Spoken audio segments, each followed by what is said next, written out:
চান্দিনা রেদন আহমেদ কলেজের দ্বাদশ শ্রেণীর শিক্ষার্থীদের আমি শুভেচ্ছা জানাচ্ছি। ডক্টর উত্তম কুমার মজুমদার, সহকারী অধ্যাপক, পদার্থবিজ্ঞান বিভাগ। ইতিমধ্যে আমরা অনেকগুলা ক্লাস নিয়েছি।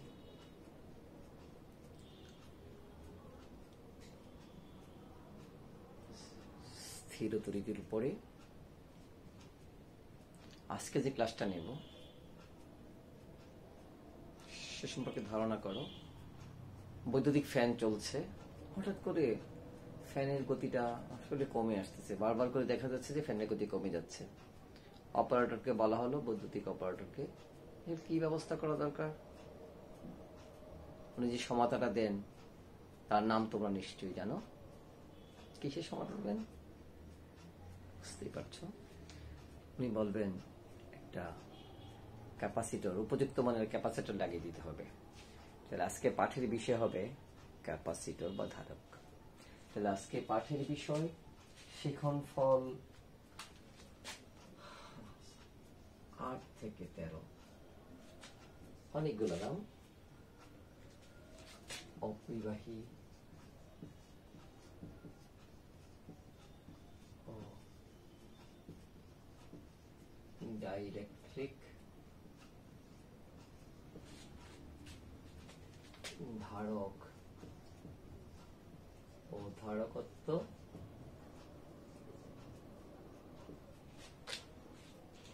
ধারকের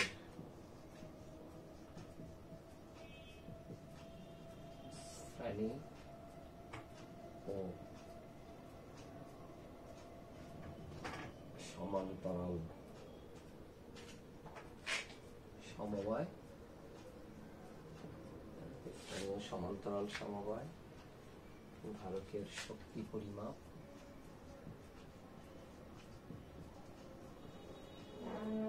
শক্তি পরিমাপের রাশিমালা ও ধারকের ব্যবহার। ধারক সম্পর্কিত বিষয়গুলো নিয়ে আমরা আলোচনা করব। তাহলে আজকে পাঠের বিষয় পদার্থবিজ্ঞান দ্বিতীয় পত্রের অধ্যায় 2 স্থির তড়িৎ, এর শিখনফল 8 থেকে 13, অপরিবাহী ও ডাইইলেকট্রিক, ধারক ও ধারকত্ব, ধারকের শ্রেণী ও সমান্তরাল সমবায়, ধারকের শক্তি রাশিমালা পরিমাপ এবং ধারকের ব্যবহার।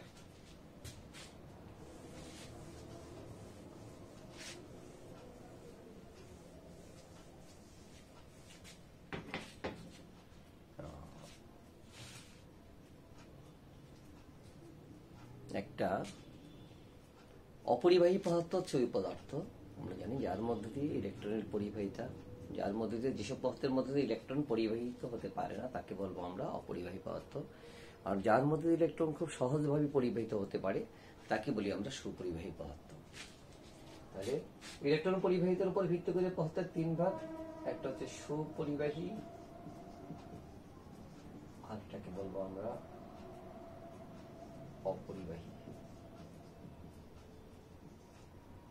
তাহলে যার মধ্যে ইলেকট্রন খুব সহজেই যেতে পারে, পরিবাহিত হতে পারে, তাকে বলবো সুপরিবাহী বা কন্ডাক্টর, যেমন কল, সিলভার ধাতব পদার্থগুলা। আর যার মধ্যে যেসব পদার্থের মধ্যে ইলেকট্রন মোটেই যেতে পারে না তাকে বলছি আমরা অপরিবাহী, নন কন্ডাক্টর, যেমন রাবার। আর যেসব অপরিবাহী পদার্থকে তড়িৎ ক্ষেত্রে রাখলে ধনাত্মক আয়নগুলা, ধনাত্মক চার্জগুলো একদিকে জমা হয়, ঋণাত্মক চার্জগুলো একদিকে জমা হয়, অর্থাৎ পদার্থটা পোলারাইজড হয়, সে পদার্থকে বলবো আমরা ডাইইলেকট্রিক।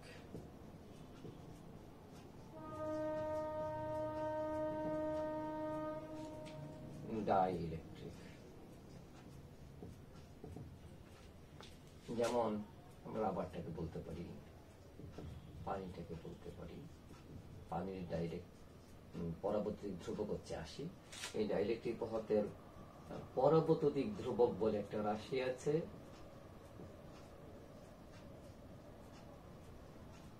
এটা হচ্ছে 80। তো যেসব পদার্থ তড়িৎ ক্ষেত্রে দিলে এটা পোলারিত হয় সে পদার্থকে বলছি আমরা ডাইইলেকট্রিক।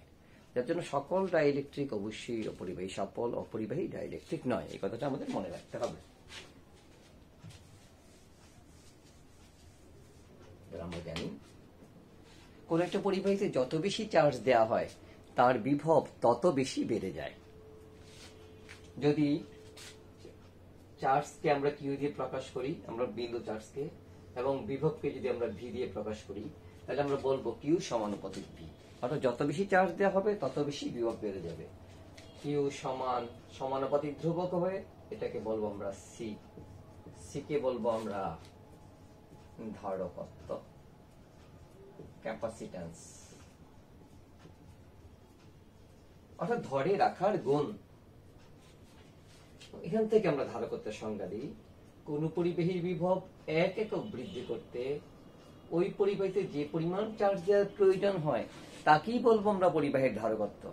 কোন পরিবাহীর বিভব 1 একক বৃদ্ধি করতে ওই পরিবাহীতে যে পরিমাণ চার্জ দেওয়ার প্রয়োজন হয় তাকেই বলবো পরিবাহীর ধারকত্ব। এটা সি দ্বারা প্রকাশ করা হয়। ধারকত্বের এককটা কি? সি সমান হবে কিউ বাই ভি। কোন পরিবাহীর বিভব 1 ভোল্ট বৃদ্ধি করতে যদি ওই পরিবাহীতে 1 কুলম্ব চার্জ দেওয়ার প্রয়োজন হয় তাহলে তার যে ধারকত্ব হবে সে ধারকত্বকে বলবো আমরা ফ্যারাড। 1 ফ্যারাড, বিজ্ঞানীর নাম, এই জন্য অবশ্যই ক্যাপিটাল দিয়ে পড়তে হবে। এবং ফ্যারাড বড় রাশি বিদায় এর অনেকগুলা ছোট রাশিতে আমরা পরিমাপ করব। যেমন বলবো MF, milli farad, micro farad, nano farad, pico farad ইত্যাদি। আমরা জানি milli 10 to the power -3, micro 10 to the power -6, nano 10 to the power -9 এবং pico 10 to the power -12 farad. অঙ্ক করতে গেলে আমাদের এবং অবজেক্টিভের জন্য এই জায়গাটা খুবই ইম্পর্টেন্ট। তাহলে ধারক এবং ধারকত্ব আমরা আলোচনা করে নিলাম এবং ধারকত্বের এককটাও আমরা বলে ফেললাম। এবার যে যান্ত্রিক ব্যবস্থার সাহায্যে কোন পরিবাহীতে আমরা চার্জ জমা রাখছি সেই ব্যবস্থাটার নামই হচ্ছে ধারক। তো যান্ত্রিক ব্যবস্থা বা কৌশল, যে কৌশলের সাহায্যে আমরা পরিবাহীতে ক্যাপাসিটর, তাকে বলছি আমরা ধারক। প্রথম যে বিজ্ঞানী এই একটা পরিবাহীতে দুটা পরিবাহীর মধ্যবর্তী জায়গায় চার্জ ধরে রেখে চার্জ সঞ্চয় করার পদ্ধতি বের করেছিলেন উনি হচ্ছেন জার্মানির লিডেন বিশ্ববিদ্যালয়ের অধ্যাপক ভ্যান মোসচেন ব্রোয়েক। উনি প্রথম ধারক আবিষ্কার করেছেন এবং উনি ছিলেন লিডেন বিশ্ববিদ্যালয়ের অধ্যাপক, যার জন্য প্রথম যে ধারকটা এটাকে বলা হয় লিডেন জার। কিভাবে তৈরি হবে?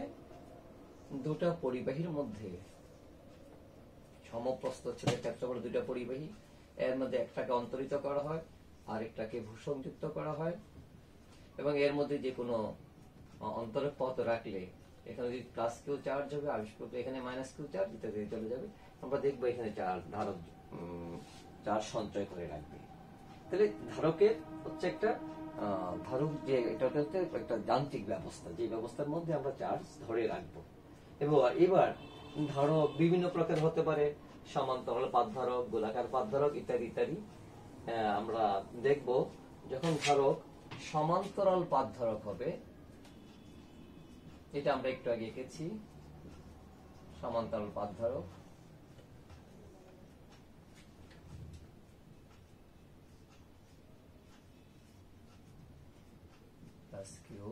মাইনাস কিউ, এর প্রতিটা পাতের প্রস্থচ্ছেদের ক্ষেত্রফল যদি এ হয়, পাত দুটার মধ্যবর্তী দূরত্ব যদি ডি হয়, এখানে যদি অন্তত পথ থাকে, আমরা শূন্য মাধ্যম চিন্তা করলে তার ধারকত্ব পাবো সি সমান epsilon naught A by D.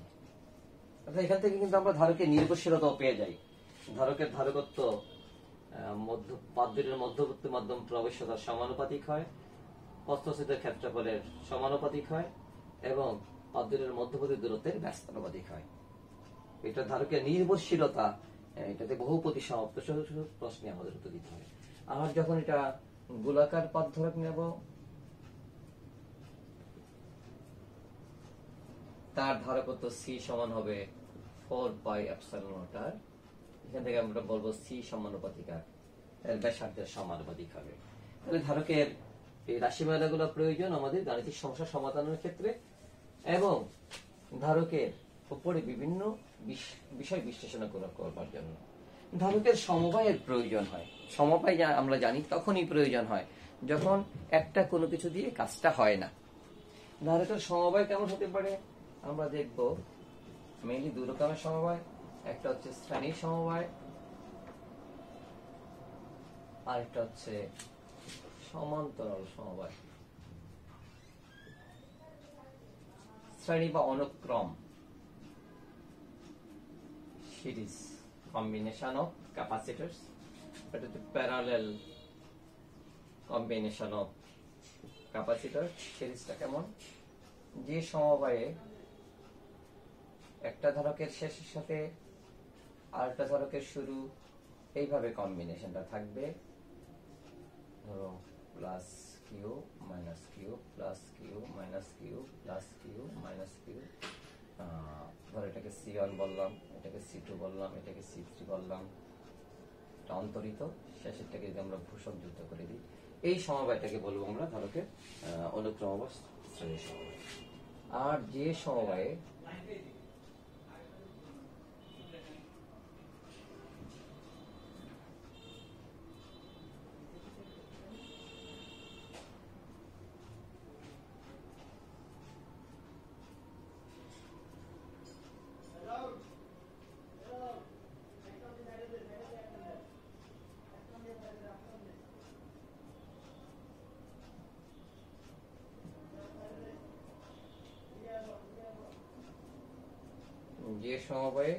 ধারকের প্রতিটা পজিটিভ পাতেটা নির্দিষ্ট বিন্দুতে এবং প্রতিটা নেগেটিভ একটা বিন্দুতে থাকবে, তাকে বলবো আমরা সমান্তরাল সমবায়।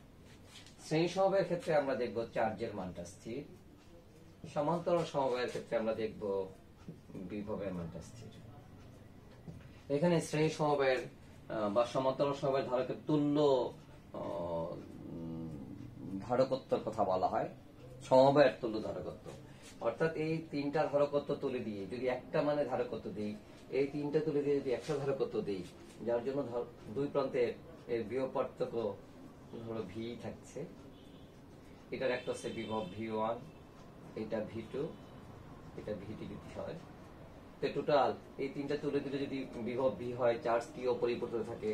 এই তিনটা তুলে দিলে যদি বিভব ভি এবং চার্জের মানটা অপরিবর্তিত থাকে, এই তাকেই বলবো আমরা সমবায়ের তুল্য ধারকত্ব। যদি শ্রেণী সমবায় হয় তাকে বলবো শ্রেণী সমবায়ের তুল্য ধারকত্ব।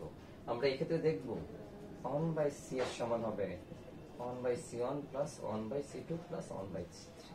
অর্থাৎ শ্রেণী সমবায়ের তুল্য ধারকত্বের বিপরীত রাশি প্রতিটা ধারকের ধারকত্বের বিপরীত রাশির যোগফলের সমান। এই ক্ষেত্রে আমরা দেখবো Cp সমান C1 plus C2 plus C3। অর্থাৎ সমান্তরাল সমবায়ের তুল্য ধারকত্ব প্রতিটা ধারকের ধারকত্বের যোগফলের সমান। এই দুটো বিষয় আমাদের গাণিতিক সমস্যার ক্ষেত্রে খুব কাজে লাগে, ব্যবহার করতে হয়। এবং কখন কোন সমবায় আমরা মিশ্র সমবায় করতে পারি, আমাদের কি পরিমাণ ধারকত্বের প্রয়োজন হবে বর্তনীতে একটা ব্যবস্থায়, এটা প্রয়োজন বুঝে আমরা ধারকগুলো সমবায় করব। এই সূত্রগুলো আমাদের অবশ্যই মনে রাখতে হবে।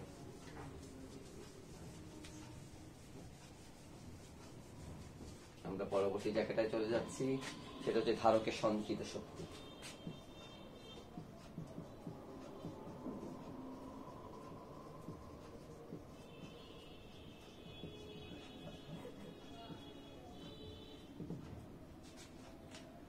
ধারকের সঞ্চিত শক্তি ইউ সমান হবে হাফ CV স্কয়ার অথবা হাফ QV অথবা Q স্কয়ার বাই 2C।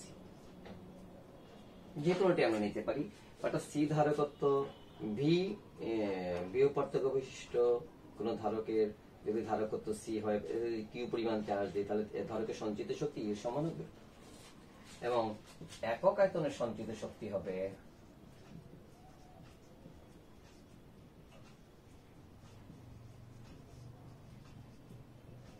সমান হচ্ছে ইউ বাই ভি, এটা কিন্তু আয়তন। এই ভি হচ্ছে বিভব দেখবো এটার মান হচ্ছে half epsilon naught E square. E হচ্ছে তড়িৎ প্রাবল্য, এপসাইলন হচ্ছে শূন্য মাধ্যমের তড়িৎ প্রবেশতা। যে কোনো মাধ্যমের ক্ষেত্রে আমরা এপসাইলন দেব এবং আমরা দেখবো এপসাইলন বা এপসাইলন নট তার মান হচ্ছে কে, এটা সি বাই সি নট ইত্যাদি, যেটা আমরা আগে করেছি। তাহলে এই একক আয়তনের সঞ্চিত শক্তি রাশিমালা আমরা বের করতে পারি। একদম শেষের জায়গাটা আমরা চলে আসছি। এই ধারকের ব্যবহার কোথায়? আমরা দেখতে চার্জ জমা করার কাজে ধারকের ব্যবহার করব, সঞ্চয় করার কাজে আমরা ব্যবহার করব। বিভিন্ন টাইপের ধারক আছে, ইলেকট্রোলাইটিক ধারক, স্থিরমান ধারক, পরিবর্তনশীল ধারক ইত্যাদি। বিভিন্ন ধারক আমরা বিভিন্ন জায়গায় ব্যবহার করব। কোনো বর্তনী দিয়ে যদি আমরা চাই যে এখানে ডিসি প্রবাহটা আমরা যেতে দেবো না, সাথে একটা আমরা ধারক রেখে দেবো, কারণ ধারকের ক্যাপাসিটিভ রিঅ্যাক্ট্যান্স মানে প্রতিবাধা যেটা, এটা যদি এক্সি হয় আমরা দেখব এক্সি সমান হচ্ছে 1 বাই ওমেগা সি ও 1 বাই টুয়াইস পাই এফসি।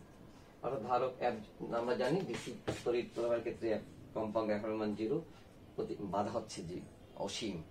অর্থাৎ কোন বর্তনীতে কোন ব্যবস্থা যদি চাই যে আমরা ডিসি প্রবাহ না যাক, সেখানে একটা ধারক বসিয়ে দিলেই এর মধ্যে দিয়ে আর ডিসি প্রবাহ যাবে না। এই ধারক বিভিন্ন জায়গায় আমরা ব্যবহার করি। একটু গাণিতিক সমস্যার মধ্যে আমরা আসছি।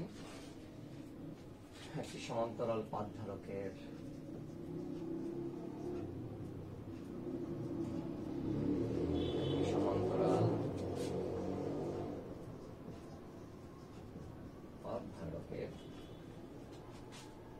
ক্ষেত্রফল 1.4 মিটার স্কয়ার, বায়ু মাধ্যমে পাতদ্বয়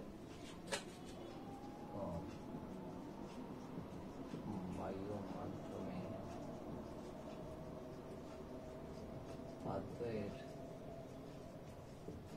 মধ্যবর্তী দূরত্ব 0.03 মিটার।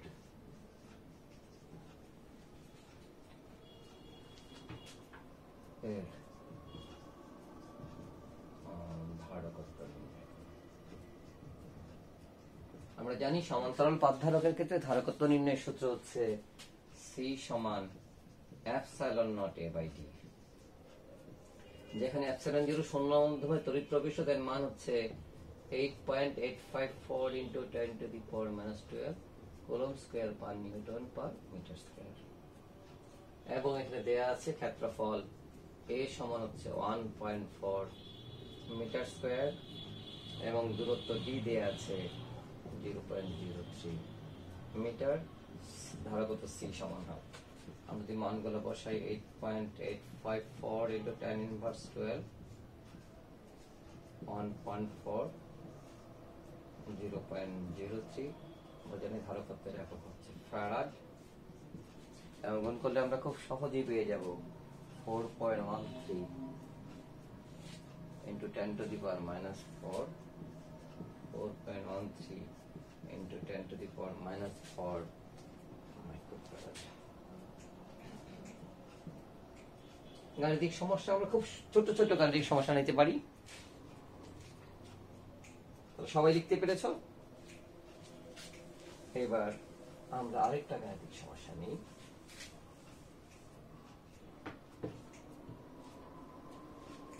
4 মাইক্রোফ্যারাডের একটি ধারককে 9 ভোল্ট ব্যাটারি দ্বারা আহিত করা হলে সঞ্চিত শক্তি বের করো।